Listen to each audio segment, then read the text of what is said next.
Because I was in a really interesting conversation yesterday, actually. And one argument is big enterprises have the capital, the scale, they can kind of, afford to spend all of this money. And then there's another argument, which is actually startups may come from nowhere because they'll reinvent the whole nature of what a firm is. So startups will be much faster. Spending from startups it has grown much faster than spending from enterprises. However, the potential for enterprises to spend, given the value of the technology, is much higher. So you have this smaller pool that's spiking very quickly, and this larger pool that's starting to spike, but is doing so slowly. I think the enterprises will ultimately overtake the startups and will spend much more than they do. But that's not the only possible outcome. There's another world in which the enterprises can't adapt fast enough.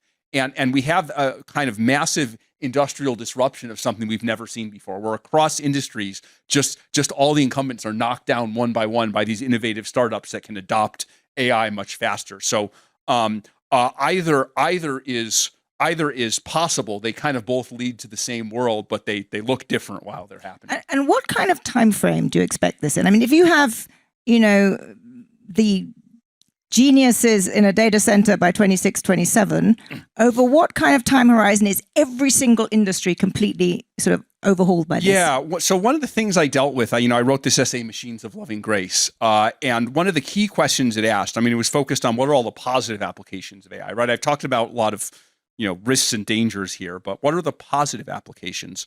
And the key question it asked is, look, the positive applications are going to be bounded by the human side of things, right? I use this term called marginal returns to intelligence, right? Economists talk about marginal returns to labor, to land, to capital.